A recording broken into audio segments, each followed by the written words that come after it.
On Christmas Eve, after 20 years of silence, my father appeared on my doorstep asking for a lifeline. I looked him in the eye and gave him exactly what he had given me all those years ago. Nothing. It sounds harsh, I know, but before you judge me, you need to understand the full story behind that single, final decision. It's a story about a debt that could never be repaid with a check, and about a lesson learned in the coldest kind of silence. If you're ready to hear how a boy who was thrown out with nothing came back with everything except forgiveness, then stick with me. If you like this story, please like this video, subscribe to the channel, and share your impressions about this story in the comments. It all began in the quiet of my glass-walled apartment overlooking a snow-dusted Chicago. At 42, I had built a tech empire from nothing, but the sprawling view felt more like a monument to my loneliness than to my success.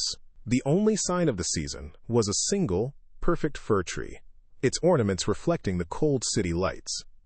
My phone buzzed with hollow holiday wishes from business contacts, but not one from family. I had no family left. Before the glass and steel there was wood and grease. Before the silent hum of my server farms there was the groaning of an old refrigerator and the constant, low rumble from my father's garage. Our house was a cramped, two-bedroom box on the south side of the city, a place where the walls seemed to sweat in the summer and the windows rattled with every passing truck in the winter.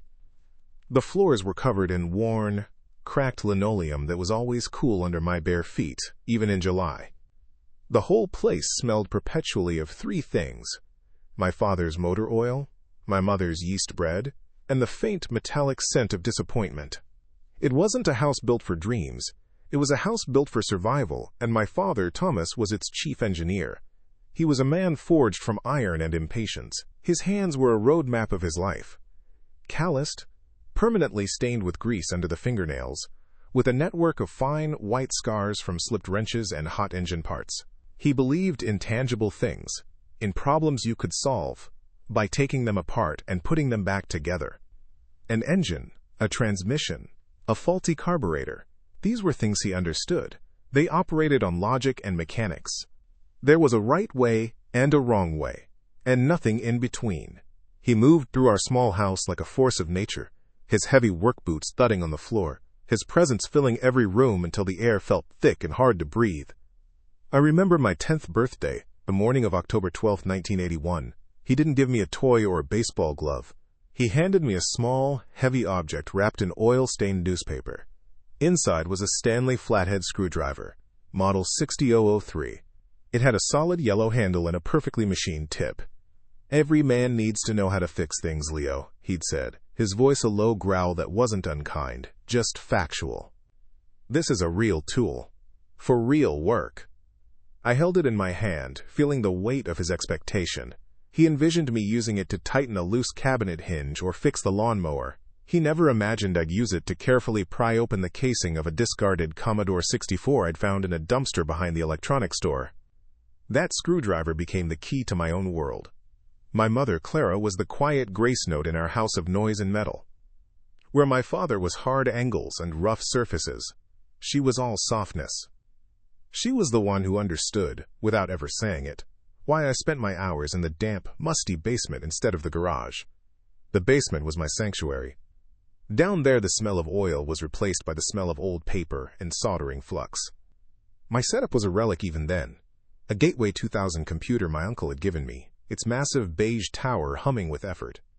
The monitor cast a pale, flickering glow that was my sun and my moon. The soundtrack to my youth wasn't rock and roll. It was the screeching, chaotic symphony of a 56K dial-up modem connecting me to a world my father couldn't see and didn't want to.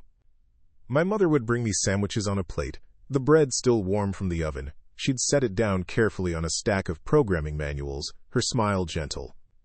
"Don't let your father see you skipping your chores," she'd whisper, but there was no threat in her voice.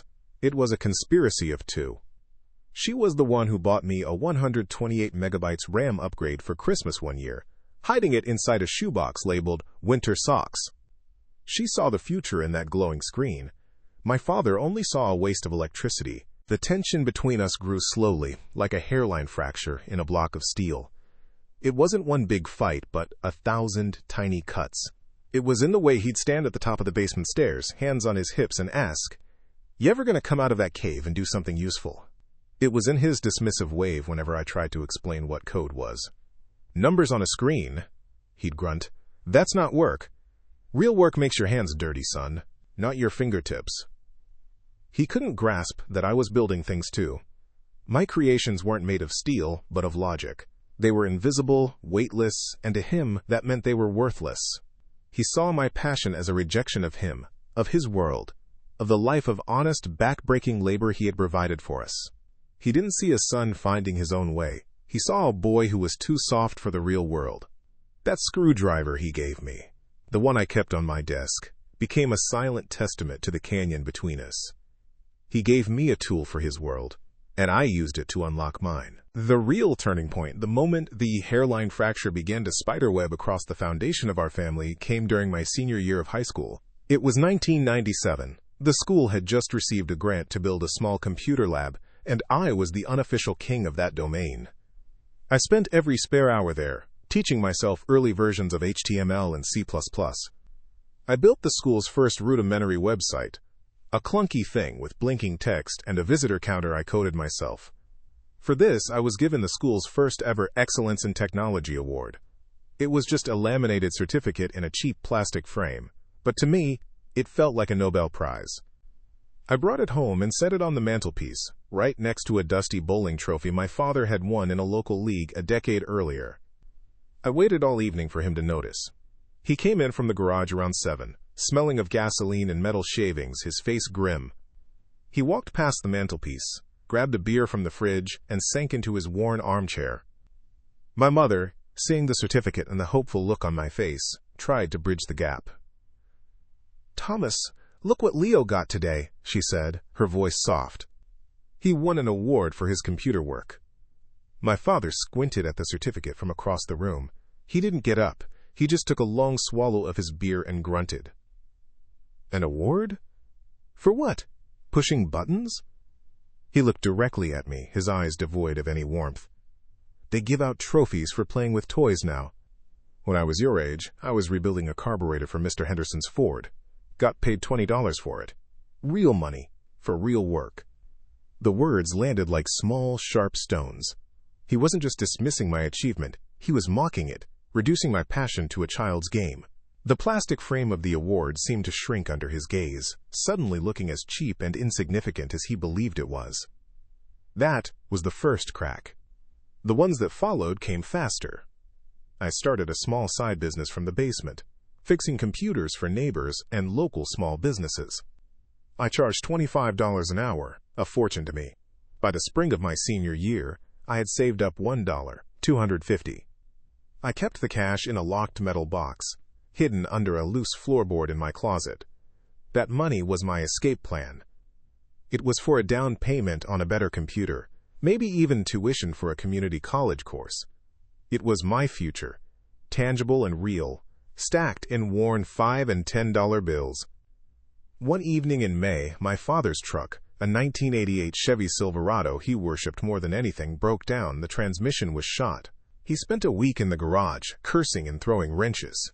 The air in the house was thick with his frustration. Finally, at dinner one night, he slammed his fist on the table, making the plates jump. "The parts are going to cost me $900, he announced, to no one in particular. $900 I don't have right now." Then his eyes found mine. It was a cold, calculating look I had never seen before. "You've been making money with that little hobby of yours, haven't you? The whole neighborhood is talking about it. The boy genius." The way he said it made it sound like an accusation. My mother froze, a fork halfway to her mouth. I felt a cold dread creep up my spine. "It's for college, Dad," I said, my voice barely a whisper. He laughed, a short, bitter sound. "College? You think they're going to teach you how to make a living in some classroom? A real man provides for his family. The truck is how I make our living. Your mother's living. Your living." He leaned forward, his grease-stained hands flat on the table. "I need that money, Leo. It's not a request." It was a command, backed by the unspoken threat of his authority, of his roof over my head. There was no discussion. There was no choice. The next morning, I handed him the money. He counted it right in front of me, his thick fingers moving through my dreams, and then pocketed it without a word of thanks. He never paid me back. He never mentioned it again. He had taken my future to fix his past, and in his mind, it was his right. That night I sat in the basement, staring at the glowing screen of my old Gateway, the Stanley screwdriver he had given me years ago lying on the desk beside me. I picked it up, feeling its cold, solid weight. It was a tool for fixing things. But I was beginning to understand that some things, once broken, could never be put back together again. The final, fatal blow didn't come with a roar like it used to. It came in a quiet, wheezing voice that was far more destructive. The silence that followed my mother taking my money stretched for 2 decades. A vast, empty canyon between us. It ended on the night I turned 22. It was a frigid evening in February of 2002, the kind of cold that seeps into your bones. I was living in a tiny one-room apartment above a laundromat, surviving on instant noodles and the small income from a freelance coding project. The phone rang just after midnight. It was my aunt. Her voice was strained, broken. "Leo, it's your mother. She's gone. A heart attack. It was fast." I stood there, the cheap receiver cold against my ear, the hum of the washing machines below vibrating through the floor. I asked the question that had been lodged in my throat for 4 years. Did she ever ask about me? There was a pause. A small, painful intake of breath on the other end of the line. "Every day, Leo," my aunt said softly. "Every single day." My father never called. Not to tell me she was gone. Not for the funeral, which I found out about a week later from a cousin. He had erased me so completely that he didn't even allow me the dignity of grieving my own mother. That was the day I stopped being his son and started being a survivor. The love I had for him curdled into something cold and hard, a stone in my gut. I poured every ounce of that pain, that grief, that white-hot rage into my work. I coded until my fingers were numb and my eyes burned. I built my company not just on logic and innovation, but on the fuel of his silence. Now, 20 years later, that silence was broken. He stood in my foyer, dripping melted snow onto the marble, a stranger wearing my father's face. He tried to fill the cavernous space between us with small, hollow words. He talked about the weather, about the traffic, about how tall I'd gotten, as if we'd just seen each other last week. I let the silence answer him. I just stood there, my arms crossed, watching him. Finally, his fake pleasantries evaporated under the weight of my stare. His shoulders slumped. The act was over. "The garage went under 5 years ago, Leo," he began, his voice dropping to a confessional whisper. "New cars, they're all computers now, I couldn't keep up." He looked down at his hands, the same hands that had once seemed so strong, now spotted with age and trembling slightly. "After your mother, well, things got hard. There were bills. So many bills." He was laying the foundation, brick by painful brick. I knew where this was going. I had run this exact scenario through my mind 1,000 times over the years. I just never thought he'd actually have the nerve to play it out. He took a hesitant step closer, his eyes scanning the vast, open space of my apartment. "This place, it's something else," he said, a strange mix of awe and resentment in his tone. "You did all this with those computer games." He still called them games. Even now, standing in the monument I had built to prove him wrong, he couldn't bring himself to call it work. The old wound throbbed, a dull ache behind my ribs. Then he played his final card. He looked me straight in the eye, and for a second, I saw a flicker of the old, intimidating man he used to be. "Your mother's house, the bank is going to take it. I'm 3 months behind. I owe them $8,742 in back payments. The total left on the mortgage is $92,400. He said the numbers with a grim precision, as if their exactness would lend him legitimacy. He paused, letting the information sink in. "I need you to pay it off, Leo. It's the least you can do." I didn't react. I just held his gaze. The least I could do? After he stole my future, erased me from my own mother's funeral, and left me to fend for myself in the world?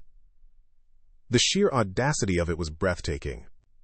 He mistook my silence for hesitation, for weakness, and that's when he went too far. His voice hardened, the wheedling tone replaced by an ugly, familiar entitlement. "Don't you stand there judging me," he snapped, his face flushing with anger. "You have all this." He waved a dismissive hand at my life. "Because you ran away. You left us. You left your mother when she needed you.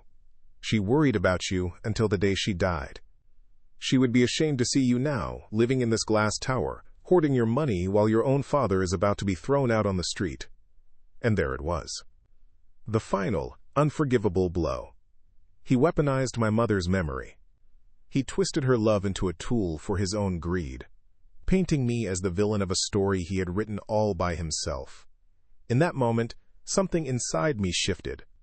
It wasn't a loud crack, but a quiet, final click, like a lock snapping into place. The last stubborn flicker of hope I'd harbored, the foolish, childish wish that he might one day see me, that he might one day be proud, was extinguished. All that was left was a cold, clear void. I looked at the man in front of me, and I didn't see my father.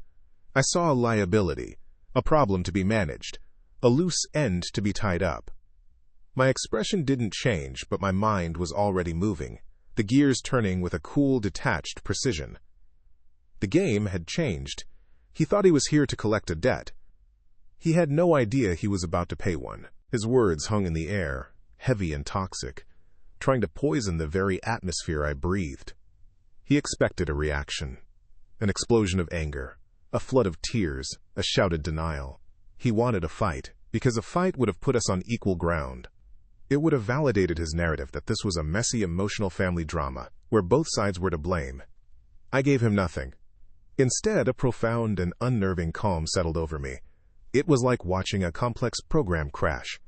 The screen freezes, the noise stops, and in the sudden, absolute silence, you can finally see the single line of corrupted code that caused the entire system to fail.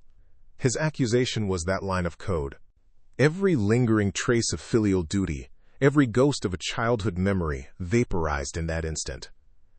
The pain didn't disappear. It crystallized. It transformed from a murky, emotional fog into a hard, clear diamond of purpose. I looked at the man standing on my expensive marble floor. I saw the cheap, worn-out shoes leaving damp prints. I saw the desperation in his eyes, the slight tremor in his hands. But I no longer saw my father. I saw a problem, an equation to be solved. He wasn't family seeking reconciliation. He was a creditor, showing up 20 years late to collect on a debt he himself had defaulted on. And I always pay what is owed. But the currency would be my choice, not his. I turned away from him without a word and walked slowly toward my office, the sound of my leather shoes the only noise in the vast apartment. He started to speak, his voice a confused stammer. "Leo, wait, But I held up a hand, a simple, final gesture that cut him off mid-sentence. He fell silent. He understood, on some primal level, that the dynamic had shifted irrevocably. He was no longer the one in charge. Inside my office, the city lights painted long, sharp lines across the polished mahogany of my desk. I didn't turn on the lamp. I sat in my chair, the one that had supported me through countless all-night coding sessions and billion-dollar negotiations, and I looked at the one thing I had kept from my old life. There, in a small velvet-lined tray, was the Stanley flathead screwdriver, model 60003. I picked it up, its familiar weight cool and solid in my palm. He had given me this tool to fix his world of engines and machines. Instead, I had used it to build my own. Now I would use the mind that screwdriver helped unlock to fix this final, broken piece of my past. A plan began to form, not in a rush of anger, but with the cold, methodical logic of a flowchart. Each step appeared clear and distinct. There would be documents. There would be lawyers. There would be precise numbers and legally binding clauses. It would be a quiet, elegant solution, executed with the precision of a surgeon. He thought he came here for a handout. He was about to be given a lesson in consequences, delivered with all the cold, hard logic he had always claimed to admire. He would not see this coming. The heavy oak door of my apartment closed with a quiet, definitive click, sealing me inside my silence once again. But it was a different kind of silence now. The lonely, echoing quiet had been replaced by a focused, electric hum. My father's presence lingered like a bad smell, a mixture of cheap, damp wool and the cloying scent of desperation. I walked back to the floor-to-ceiling window, looking down at the city lights. He was down there somewhere, a ghost from a life I had fought tooth and nail to escape, convinced he had planted a seed of guilt that would bloom into a cashier's check. He had miscalculated. He had used a sledgehammer on a situation that required a surgeon's scalpel, and I was the surgeon. The first call I made wasn't to a bank. It was to Arthur Vance, my corporate attorney for the last 12 years. It was 9 p.m. on Christmas Eve, but I knew he'd answer. He always did. He picked up on the second ring, his voice crisp and professional, even amidst the faint sound of holiday music in the background. "Leo, I trust this is important." "It is, Arthur," I said, my voice steady, devoid of the emotional storm that had just passed through my home. "I need a comprehensive background and asset check run on a property. And the owner." I gave him the address of the small 2-bedroom house on the south side. The one with the cracked linoleum floors and the permanent smell of motor oil. "The owner's name is Thomas Miller. I want to know everything. The exact mortgage balance with Lake Michigan Mutual. The precise amount in arrears. Any liens, any other outstanding debts attached to his name or the property. I want a full picture, down to the last penny. I need it on my desk by the morning of December 26th. There was a brief pause on the other end. Arthur was sharp. He knew my history, or at least the broad strokes of it. "Miller," he repeated, the name hanging in the air. "Understood, it will be done." He didn't ask why. He was paid for his discretion and his efficiency, not his curiosity. That was the first gear turning. Next, I opened my laptop. The pale glow of the screen illuminated my face in the dark room. I logged into my private wealth management portal and sent a secure message to my financial advisor, Eleanor Vance, Arthur's sister. The Vances were a formidable pair who had helped me build and protect my empire. My message was simple and direct. "Eleanor, please initiate the liquidation of the Vanguard Tech Index Fund, Portfolio 7B. I need a minimum of $150,000 in liquid cash transferred to a new, non-interest-bearing checking account by close of business on December 28th. Please title the new account Midwest Property Holdings. I will be forming the LLC tomorrow. $150,000.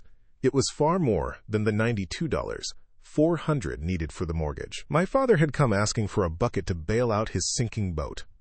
I was preparing to buy the whole damn ocean. This wasn't about saving the house. This was about control. This was about owning the board on which the game was being played. The morning of the 26th, a 42-page encrypted PDF arrived in my inbox from Arthur's office. I read it over a cup of black coffee, the city still quiet in the post-holiday calm. The numbers told a story of slow, steady decay. My father hadn't been lying about the basics, just the context. He was 3 payments behind, totaling $8,742.18. The foreclosure notice had been served on December 15th. But there was more. A $4,200 lien from a parts supplier dated back 2 years. 2 maxed-out credit cards, totaling $11,500, both at a predatory 29.9% interest rate. A personal loan of $5,000 from a local credit union, now in collections. The man wasn't just drowning, he was anchored to the bottom. The total debt was $113,842.18, a tangled mess of poor decisions and stubborn pride. That afternoon, I met Arthur in his downtown office. The space was all dark wood and leather, a temple of law and order. He had the documents ready. "The LLC is straightforward," he said, sliding a folder across the polished table. "Standard filing with the state of Illinois. The filing fee is $500. It will be registered under the name you requested, Midwest Property Holdings, LLC. We will list a registered agent, so your name does not appear on the public record."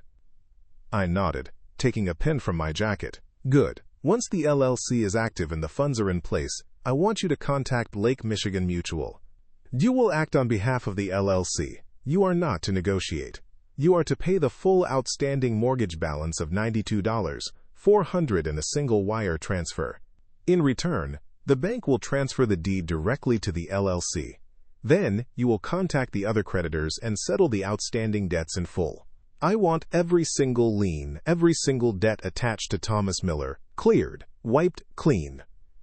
Arthur adjusted his glasses, looking at me with a new level of understanding. "You're buying his debt," he stated, not as a question, but as a fact. "You'll become his sole creditor." "I'm not becoming his creditor, Arthur," I corrected him gently, my voice as calm as a frozen lake. "I'm becoming his landlord." I looked down at the signature line on the document, the pen steady in my hand. In the corner of my office, back at the penthouse, the Stanley screwdriver sat in its velvet tray. My father had taught me that real work was about fixing things you could touch. He had no idea that the most powerful tools were the ones you couldn't see: information, capital, and the cold, unblinking application of the law. He had built his world with wrenches and grease. I was about to deconstruct it with a pen and a wire transfer. The 2 days after Christmas were a blur of silent, focused activity. While the rest of the city was returning unwanted gifts or nursing holiday hangovers, I was orchestrating a complete financial takeover from the quiet of my office. There was no rage, no satisfaction, just the clean, cold hum of execution. Each action was a line of code in a program designed for a single, specific outcome. On December 28th, at 10:05 a.m., Eleanor confirmed the transfer. $150,000 now sat in the Midwest Property Holdings account, a sterile pool of capital waiting for its purpose. The amount was a fortress, far more than the sum of my father's failures, ensuring no unforeseen expense could derail the plan. The first wire transfer was dispatched at 10:30 a.m. The amount was exactly $92,400. It was sent from the account of an anonymous LLC to the accounts receivable department of Lake Michigan Mutual. It was a number large enough to change a life, yet to me it was just a string of digits on a screen, an input designed to trigger a specific output. I imagined the transaction moving through the digital ether, a silent, invisible arrow flying straight to the heart of my father's oldest and largest problem. By 3:15 p.m. that afternoon, Arthur called. "The bank has confirmed receipt of funds," he said, his voice flat and professional. "The mortgage on the property at 847 South Maple Street is officially satisfied. They are processing the deed transfer. It will be recorded in the county clerk's office under the name of the LLC by the end of the week. The house is yours, Leo. Or, rather, it belongs to Midwest Property Holdings. The house is yours." The words echoed in the quiet of my office. The cramped two-bedroom box where I had felt so small and powerless, the place whose walls had absorbed years of my father's angry pronouncements and my mother's quiet sighs, was now just an asset on a balance sheet that I controlled. I thought of the worn patch of linoleum in front of the sink where my mother used to stand for hours, humming softly. I thought of the garage, that greasy sanctuary where my father was king. Now he was just a tenant. He just didn't know it yet. The next phase was less elegant. It involved hunting down the smaller, scattered pieces of his debt. Arthur's team was ruthlessly efficient. On December 29th, a certified check for $4,200 was messengered to a company called Dependable Auto Parts. The owner, a man named Sal, had likely written off that debt years ago. I could imagine his surprise at receiving the full amount, no questions asked, from a holding company he'd never heard of. The lien on my father's name was dissolved within hours. The credit card debts were handled with equal impersonality. Arthur's paralegals contacted the legal departments of the two banks, offering to purchase the delinquent accounts of Thomas Miller. The total outstanding balance was $11,500, bloated by years of interest and late fees. Typically, debt buyers acquire such accounts for a fraction of their face value. Arthur was instructed to offer the full amount. This wasn't a negotiation. It was a removal. We weren't trying to make a profit. We were trying to consolidate power. The banks, eager to clear toxic assets from their books before the end of the fiscal year, agreed immediately. The paperwork was signed electronically. Just like that, 2 more of his chains were reforged, their links now leading directly to me. The final piece was the $5,000 personal loan that had been sold to a third-party collection agency. This was the easiest transaction of all. These agencies operate on volume and intimidation, and they were more than happy to close a file for a single guaranteed payment. By noon on December 30th, it was done. Every penny my father owed to the world, a grand total of $113,842.18, was now owed to my anonymous LLC. He was free from the banks, the loan sharks, and the bill collectors. He was now entirely and completely indebted to me. His financial universe had collapsed into a single point, a singularity of which I was the silent, unseen center. With all the pieces in place, it was time to draft the final document. I met Arthur back in his office on the morning of New Year's Eve. The city below was preparing to celebrate, to shed the old year and welcome the new. For me, it was about closing a chapter that had been left open for 2 decades. "I need you to draft a letter and a lease agreement," I said, sitting across from him at the massive mahogany table. "The letter needs to be formal, professional, and sent via certified mail. It should be from you, as the legal representative of Midwest Property Holdings." I laid out the terms with the same precision I used when designing a software architecture. "The letter will inform Mr. Thomas Miller that the mortgage on his residence has been purchased and the loan satisfied in full by the new property owner, Midwest Property Holdings, LLC. It will also inform him that his outstanding personal debts to Dependable Auto Parts, Visa, and the Northwood Credit Union, totaling $20,700, have also been acquired by the same entity." I paused, letting Arthur absorb the scope of it. He is to be presented with 2 and only 2 options. Arthur leaned forward, his pen poised over a legal pad. "Option 1, I continued, my voice level, is to vacate the property within 30 days, by January 31st, 2003. The property is to be left in broom-clean condition. If he chooses this option, the consolidated personal debt of $20,700 will be forgiven in its entirety." This was the clean break, the escape hatch, a chance for him to walk away with nothing but the clothes on his back, just as I had done.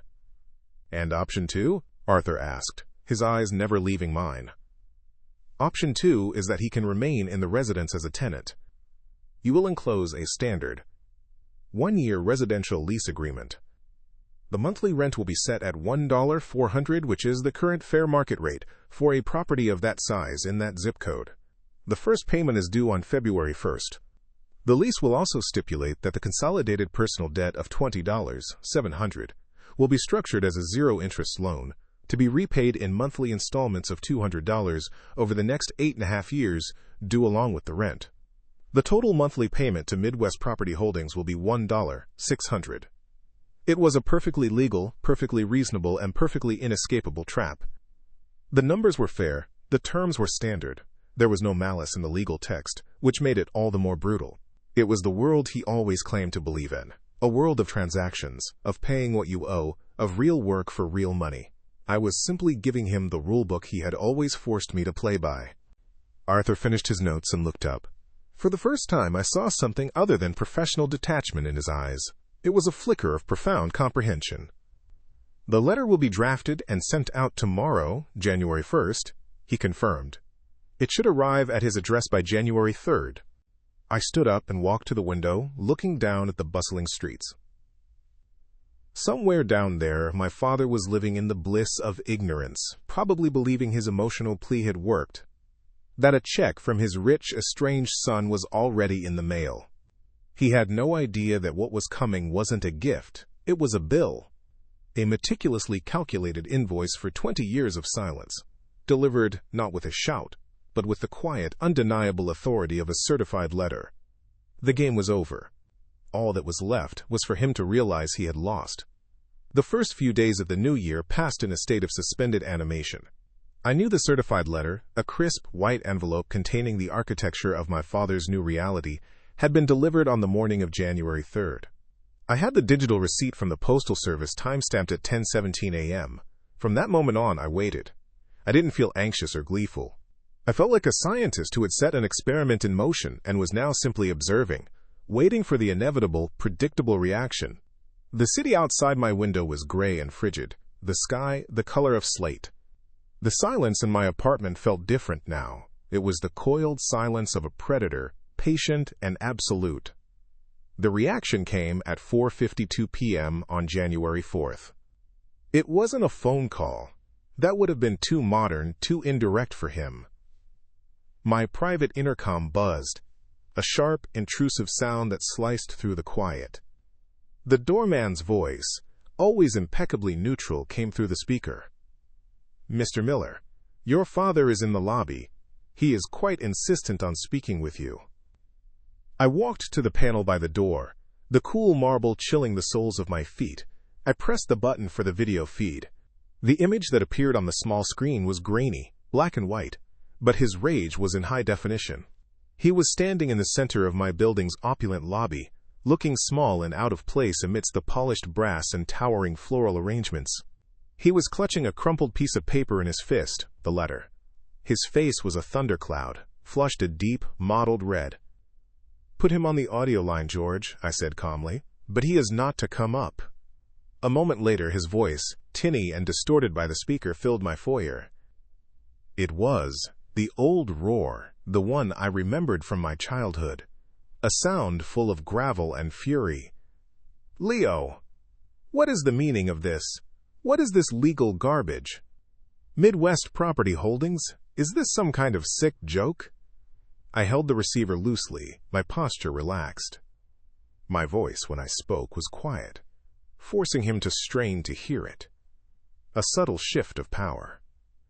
"It's not a joke, Thomas. It's a series of legally binding documents. I assumed you'd have questions." "Questions?" he bellowed, and I could hear the echo of his voice in the lobby. "I got a letter saying my house is paid off, and then I read this garbage about rent. About paying you. You think you can buy my home? The home your mother and I built? The home she died in?" He was weaponizing her again, as I knew he would. It was his only move. "The LLC bought the property, yes," I replied, my tone as flat and informational as a financial statement. "And it also acquired your outstanding personal debts. The terms are all clearly stated in the lease agreement Arthur Vance enclosed. You have two options." His laugh was a harsh, ugly bark. "Options? I'll give you an option. You get your fancy lawyer to undo this mess right now, or so help me I'll."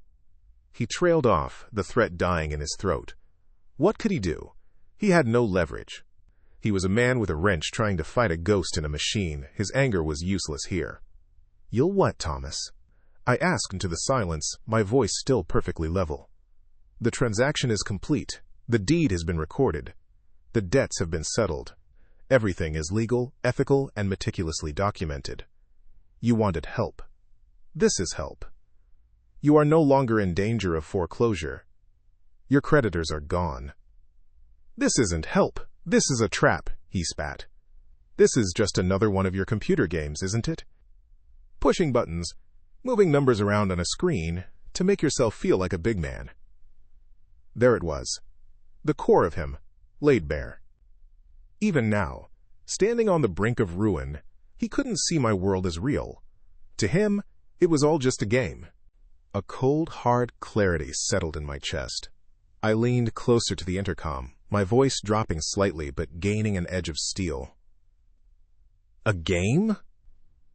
"Let me explain the rules of this game to you, Thomas. You live in a world you always told me was real. A world of contracts, of debts, of consequences. In that world, when you borrow money, you pay it back. When you live in a house you don't own, you pay rent. These are your rules, not mine. I've just become the one who enforces them." The line went silent. I could picture him standing there, the crumpled letter in his hand, his mind struggling to process the inescapable logic of it all. The world of tangible things, of iron and steel, had failed him. And the world of invisible numbers he had so long despised now held him in an unbreakable grip. "You have a choice," I continued, my voice a calm, final verdict. "You can choose to walk away. Sign the release. Vacate the property by January 31st, and the $20,000 of personal debt vanishes. You walk away free and clear with a chance to start over. Or you can choose to stay. You sign the lease, you pay the rent, and you pay back what you owe in manageable zero-interest installments. It's a better deal than any bank would have ever given you. I paused, letting the weight of his powerlessness sink in. The choice is yours. You have 27 days to make it. I didn't wait for a reply. I didn't need one. His spluttering rage was just noise, the sound of an engine seizing. I pressed the end call button. The speaker clicked off, plunging my foyer back into its profound, expensive silence. The grainy image on the screen showed him standing there for a long moment, his shoulders slumped in defeat. He looked at the paper in his hand, then up at the security camera, his eyes searching for me in the lens. But I was already gone. I had walked away, leaving him alone in the lobby, a king who had just discovered his castle was made of paper, and his crown was a bill he could no longer afford to pay. The last day of the month, January 31st, arrived with the same biting wind and steel-gray sky that had defined the entire year so far. I didn't watch the clock. I didn't have to. I knew he would come. The 30 days of silence I had given him were a vacuum, and his desperation would be the force that filled it. At precisely 5 p.m., an hour before the building's management office closed for the day, my intercom buzzed. It was George again. "Mr. Miller is here, sir. He has an appointment." An appointment he had made that morning through Arthur's office. The final piece of protocol. "Send him up, George," I said, and walked into my office to wait. I didn't sit behind my desk. I stood by the window, watching the first flakes of a new snow begin to fall, my back to the door. The sound of the elevator was followed by the soft click of my office door opening. He didn't speak. He just stood there, his presence filling the room with the smell of old wool and defeat. I turned slowly. He looked a decade older than he had on Christmas Eve. The anger was gone, burned out, leaving behind a hollowed-out shell of a man. His shoulders were slumped, his eyes were bloodshot, and in his hand he held a single, crisp key. He placed it on the corner of my mahogany desk, next to the small velvet tray holding the Stanley screwdriver. The metallic clink was the loudest sound in the room. "I can't do it, Leo," he said, his voice a dry rasp. "I can't pay it. $1,600 a month, it's more than I made in the last 6. I tried. I went to the bank, the credit union, with no house for collateral. With my history, nobody will give me a dime." He looked around the office, at the shelves of books he'd never read, at the technology he'd never understand. This isn't right. A son shouldn't do this to his own father. I walked over to my desk but remained standing, creating a physical barrier between us. I picked up the lease agreement Arthur had prepared, a neat stack of papers held by a single clip. "This isn't about a son and a father," I said, my voice calm and measured. "This is about a property owner and a tenant. This is a business transaction." Those were always your terms, weren't they? Real world. Real money. I slid the papers across the polished surface toward him. "The terms are fair. The debt repayment is interest-free. No one else would offer you that." His eyes flickered to the Stanley screwdriver in its tray. A spark of the old fire returned, a weak, pathetic ember. "That," he said, pointing a trembling finger. "You remember that? I gave you that. A real tool. For real work. To build things. To fix things. And what did you do? You used it to build all this cold, empty world of numbers. You didn't fix anything. You just broke our family." I finally picked up the screwdriver. Its weight was familiar, a cold, solid piece of my past.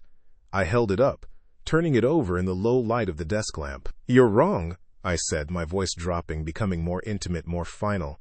"You gave me this to fix carburetors. You wanted me to live in your world, fixing your problems.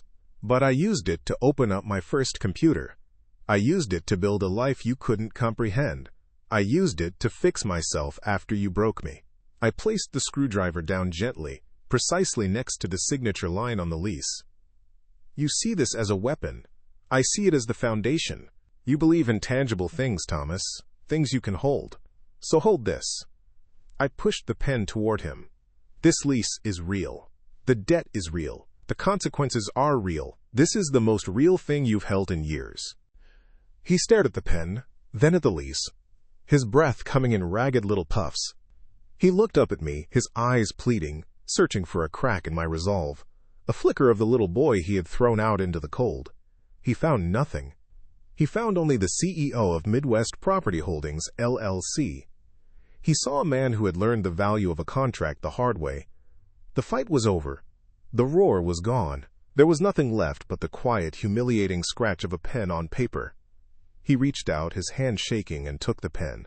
He didn't read the document. He already knew what it said. He just signed his name on the line, a cramped, spidery signature that looked as defeated as he did. Thomas Miller, tenant. He pushed the paper back toward me and stood there, a man without a kingdom, a ghost in his own life story. "The first payment is due tomorrow, February 1st, I said, my voice betraying no emotion. "You can mail a check or set up an automatic bank transfer. Arthur's office will provide you with the details." He just nodded, a single, jerky motion. He turned and walked out of my office, out of my apartment, and out of my life, leaving nothing behind but the key to a house that was no longer his. I stood there for a long time, the signed lease in one hand, the cold, heavy screwdriver in the other. Outside, the snow was falling harder, blanketing the city in a clean, quiet layer of white. It was finally over. The debt was settled. Not the financial one, the real one. The door clicked shut, and the silence that rushed in to fill the void was entirely new. For 20 years, the quiet in my life had been a heavy, lonely thing, a constant reminder of what was missing. This silence was different. It was light. It was clean.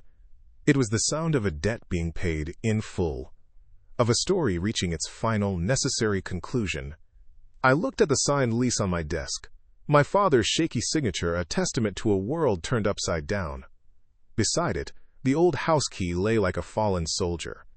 I didn't feel triumph, not in the way I'd expected. I felt settled. The raging fire that had fueled my ambition for 2 decades had finally burned down to calm, warm embers. In the months that followed, our new arrangement unfolded with the sterile precision of a corporate transaction. On the first of every month, a payment of exactly $1,600 was automatically deposited into the account of Midwest Property Holdings. I never saw the checks. I never spoke to him. He was no longer a ghost haunting my memories. He was account number 734, a tenant in a property I managed from a distance. There were no angry phone calls, no desperate pleas. There was only the quiet, rhythmic exchange of money for shelter, the very definition of the real world he had always championed. The power in our relationship no longer came from his booming voice or his dismissive glare, but from the silent, undeniable logic of a signed contract. One evening, as spring began to thaw the city, I found myself standing in my office, looking at the Stanley screwdriver in its velvet tray. For so long, it had been my primary motivator, a symbol of his rejection and my defiance. It sat on my desk as a daily reminder of the man I had to prove wrong. I picked it up, feeling its cold, familiar weight one last time. It wasn't a weapon anymore. It wasn't even a tool. It was just a piece of metal and plastic, a relic from a life that no longer belonged to me. Its purpose was fulfilled. I walked over to a bookshelf and opened a small, glass-topped display box, the kind used for medals or artifacts. I placed the screwdriver inside, next to the cheap, laminated Excellence in Technology award from high school that my mother had saved for me. I closed the lid, and with that simple click, I locked away the past. The boy who needed that screwdriver to pry open his future was gone. The man he became no longer needed the reminder. My life began to change in small, quiet ways. I started taking walks along the lakefront on Sunday mornings, feeling the sun on my face, not just observing it through a pane of glass. I called my aunt, the one who had told me of my mother's passing, and we had coffee. We talked about my mother, not with the pain of her loss, but with the warmth of her memory. Looking out at the city from my window now, the view felt different. It was no longer a fortress I had built against the world, but simply a beautiful view from my home. The victory was never about owning his house. It was about finally building my own home, a place defined not by resentment and loss, but by peace and the quiet freedom to simply be. If you liked this story, don't forget to leave a like, subscribe to the channel, and write in the comments what you thought. I really want to know your opinion. Here you will always find stories that move, surprise, and bring lessons to take with you for life. In the end, this was never about revenge. Revenge is a hot, messy fire that consumes everything it touches, including the person who lights it. What I sought was something colder, cleaner. Balance. My father spent my entire childhood lecturing me about the harsh realities of the real world, a place of tangible debts and hard consequences. He just never imagined I would learn his lessons so well that I could one day apply his own unforgiving rules back to him. The greatest lesson he inadvertently taught me is that you cannot force someone to see your value, but you have absolute control over whether you accept their valuation. My real work wasn't coding in a basement or building a tech empire. It was the slow, painful process of rebuilding the boy he tried to break. It was constructing a life where my own self-worth was the foundation, a structure no one could ever foreclose on. True strength isn't measured by the money you accumulate or the power you wield over others. It's measured in the quiet dignity you refuse to surrender, even when you're alone. It's about building a home within yourself, a sanctuary of peace and self-respect that no one, not even the people who are supposed to love you most, can ever take away. The silence in my home is no longer lonely. It is the sound of a peace I finally earned for myself. If you liked this story, don't forget to leave a like, subscribe to the channel, and write in the comments what you thought. I really want to know your opinion. Here you will always find stories that move, surprise, and bring lessons to take with you for life.